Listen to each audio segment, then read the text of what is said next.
Hello everyone, Shrimati मोहरी देवी Tapadia girls college के YouTube channel में आपका फिर से स्वागत है। हम बेसिक टूल्स पढ़ रहे थे आरडीएनए टेक्नोलॉजी के, रिकॉम्बिनेंट डीएनए टेक्नोलॉजी के, और कुछ एंजाइम्स के बारे में हमने पढ़ा था। बिकॉज इन टूल्स में वेक्टर्स भी आते हैं जिनके बारे में हमने ऑलरेडी डिस्कस कर लिया था, तो हम वेक्टर्स को दोबारा डिस्कस नहीं करेंगे। पर बेसिक हमने कुछ एंजाइम्स लाइक एंडोन्यूक्लियेजेस, एक्सोन्यूक्लियेजेस, डीएनए लाइगेज और अल्कालाइन फॉस्फेटेज, इन एंजाइम्स के बारे में डिस्कस किया था। तो कुछ और एंजाइम्स हैं जिनके बारे में डिस्कस करना ज़रूरी है अगर हम आरडीएनए टेक्नोलॉजी की बात करें तो उसको आगे बढ़ाते हुए हम आज बात करेंगे reverse transcriptase.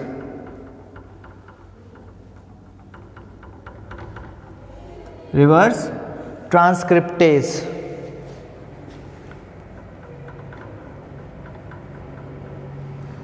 Reverse transcriptase enzyme जो है, नाम से थोड़ा पता लगना चाहिए कि ये रिवर्स ट्रांसक्रिप्शन करता है। ट्रांसक्रिप्शन क्या होता है? जब हम डीएनए से एमआरएनए बनाते हैं वो हम बोलते हैं बेसिक ट्रांसक्रिप्शन, ठीक। पर यहाँ पे हम बात कर रहे हैं रिवर्स ट्रांसक्रिप्शन की, मतलब कॉम्प्लीमेंट्री डीएनए की जो कॉपी है उससे हम एमआरएनए बनाते हैं। बट बेसिकली हम एमआरएनए से जब डीएनए बनाएंगे उसको हम यहाँ पे बोलेंगे रिवर्स ट्रांसक्रिप्शन।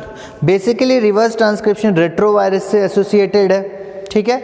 रेट्रोवायरस में रिवर्स ट्रांसक्रिप्टेशन के लिए ये जो रिवर्स ट्रांसक्रिप्टेज एंजाइम है ये पाया जाता है और वहाँ से ये रिवर्स ट्रांसक्रिप्शन करता है, ठीक। तो रिवर्स ट्रांसक्रिप्टेज हेल्प किस में करता है? एमआरएनए से डीएनए के फॉर्मेशन में।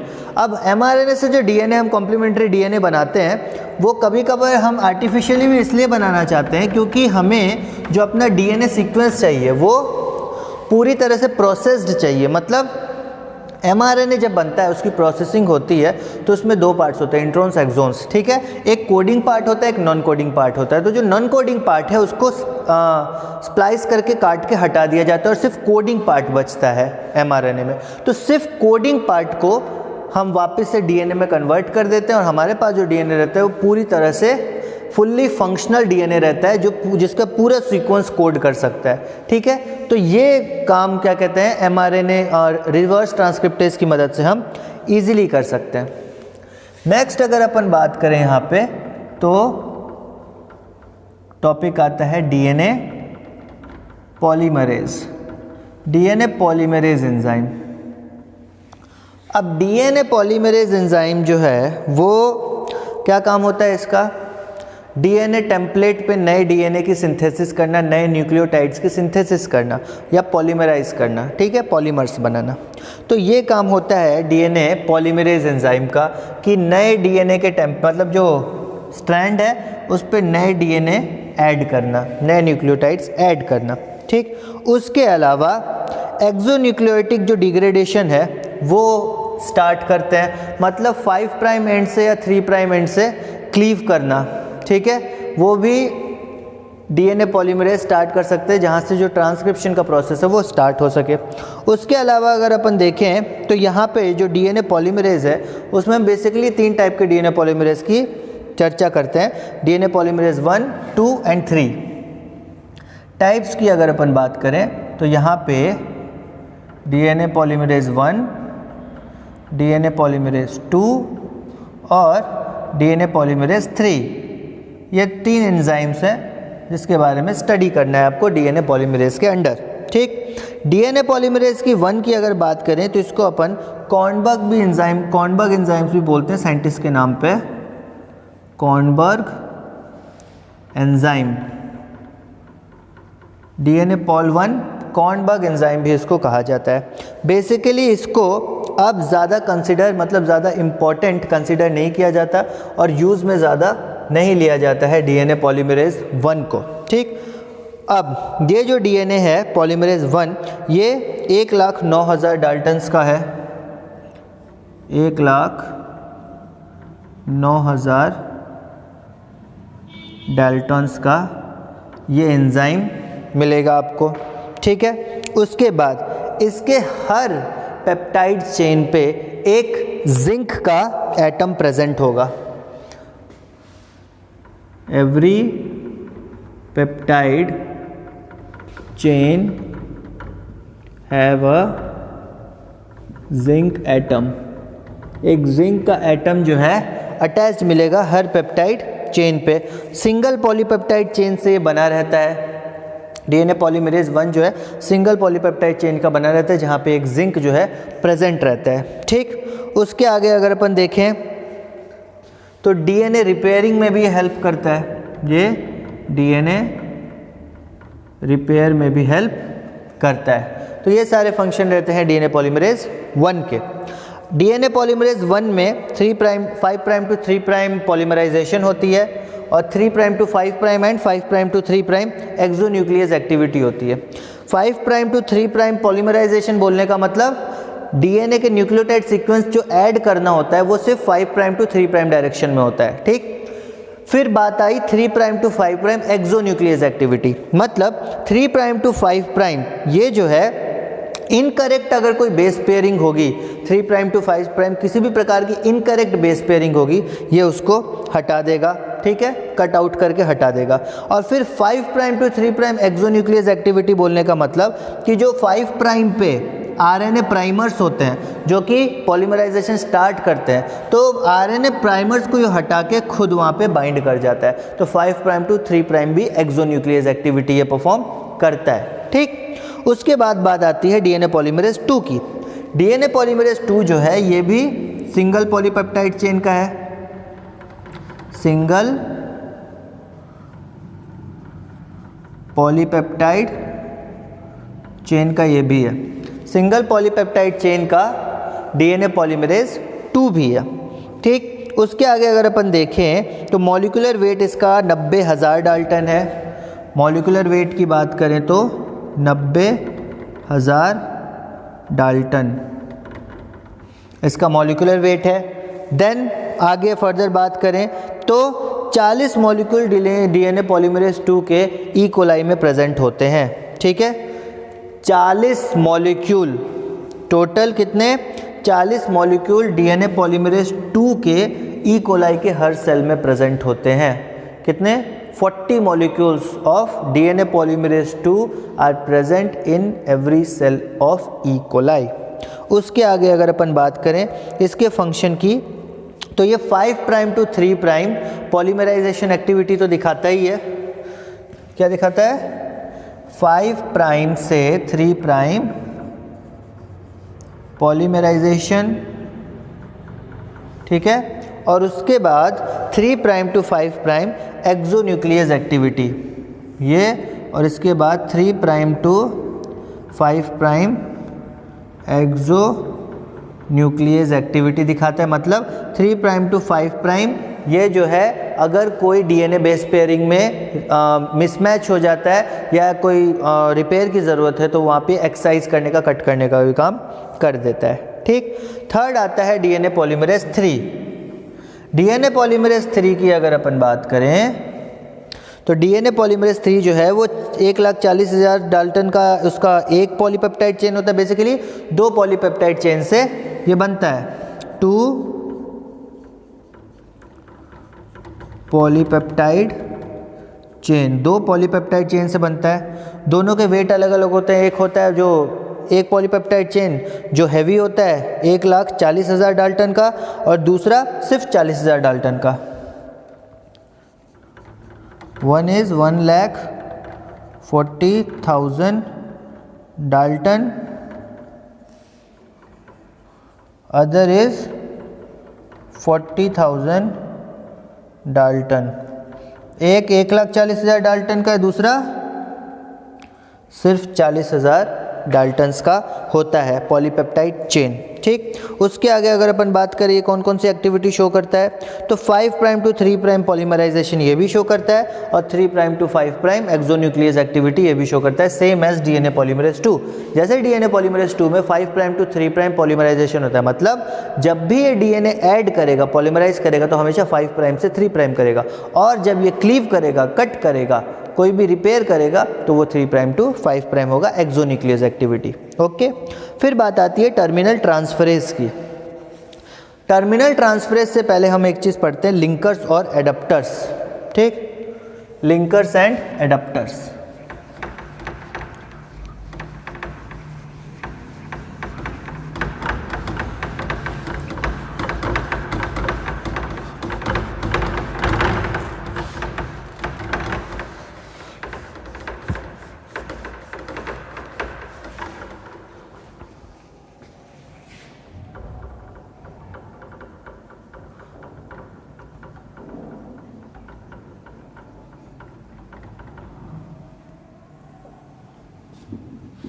लिंकर्स और एडेप्टर्स। बेसिकली लिंकर्स और एडाप्टर्स जो हैं केमिकली सिंथेसाइज्ड मॉलिक्यूल्स होते हैं, केमिकली सिंथेसाइज्ड मॉलिक्यूल्स होते हैं।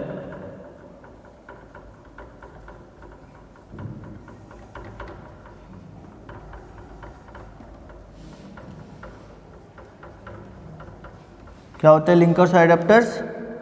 केमिकली सिंथेसाइज्ड मॉलिक्यूल्स होते हैं। ठीक, बेसिकली ओलिगोन्यूक्लियोटाइड्स होते हैं, मतलब 20-25 के आसपास न्यूक्लियोटाइड्स जो हैं वो मिलके इसका निर्माण करती हैं लिंकर्स का। ज़्यादा बड़े नहीं होते, 20 और 25 न्यूक्लियोटाइड बेस पेयरिंग के मदद से ये बनते हैं।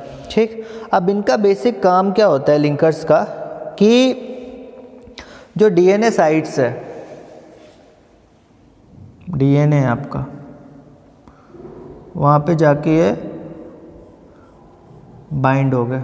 ठीक, बाइंड हो गए। बाइंड होने के बाद ये मतलब ये डीएनए है और यहाँ पे ये लिंकर्स आके बाइंड हो गए दोनों तरफ। अब यहाँ पे बारी आती है टर्मिनल ट्रांसफरेज एंजाइम की।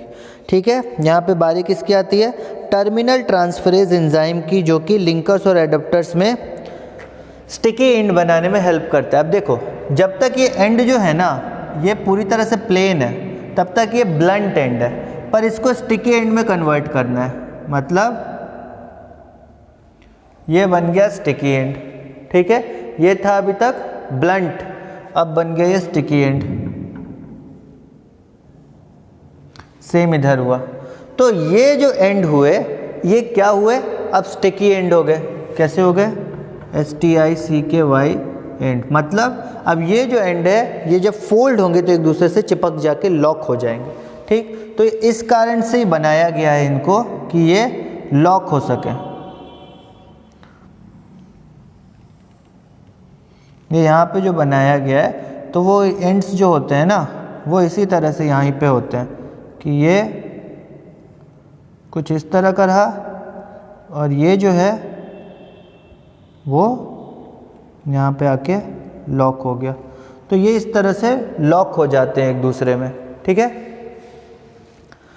तो स्टिकी एंड और ब्लंट एंड जो होते हैं इसमें ये बेसिक डिफरेंस रहता है कि ब्लंट एंड जो है उनको स्टिकी में कन्वर्ट करना पड़ता है। ब्लंट मतलब प्लेन, ऐसे मैंने उस समय बताया भी था कि सीक्वेंस है एक। ठीक है, कॉम्प्लीमेंट्री है उसका।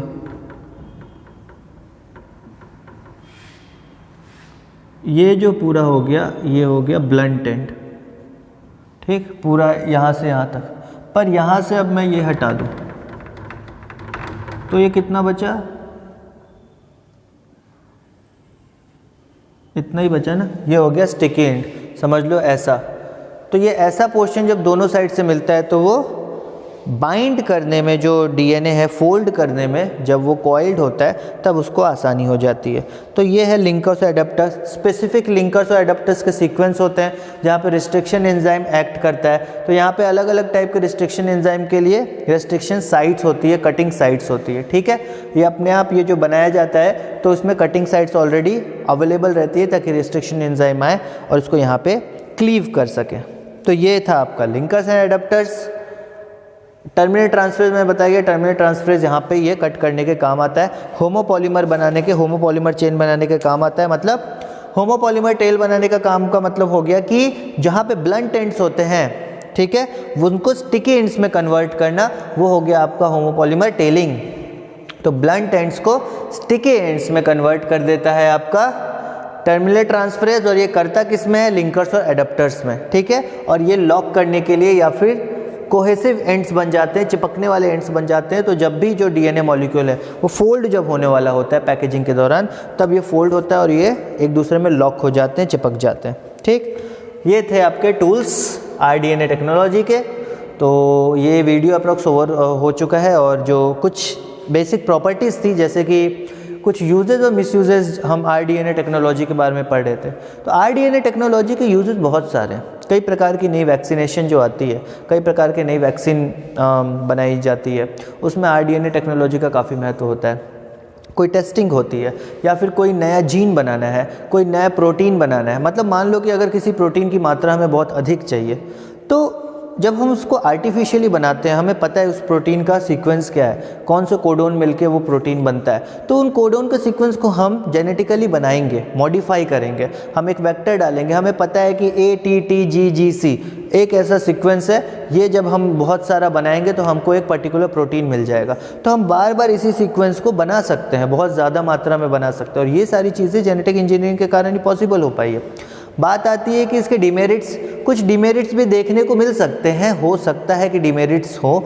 जैसे कि अब मान लो कि किसी को तुमने क्लोन किया, एक ट्रांसजेनिक एनिमल बना लिया क्लोन के द्वारा, ट्रांसजेनिक एनिमल, हो सकता है कि उसके अंदर कोई ऐसे कैरेक्टर्स हो जो कि एनवायरनमेंट के लिए फेवरेबल ना हो, वो खतरनाक हो जाए। ज़ॉम्बी मूवी शायद तुम लोगों ने देखी होगी, जिसमें ज़ॉम्बीज़ आ जाते हैं या फिर ऐसे लोग आ जाते हैं जिनके ऊपर कोई वायरस, आजकल तो बहुत सारी ऐसी मूवीज़ आ रही है, तो ऐसी बहुत सारी मूवीज़ आती है जिसमें कोई वायरस अटैक कर देता है कोई, जिससे लोग ज़ॉम्बीज़ में कन्वर्ट हो जाते हैं।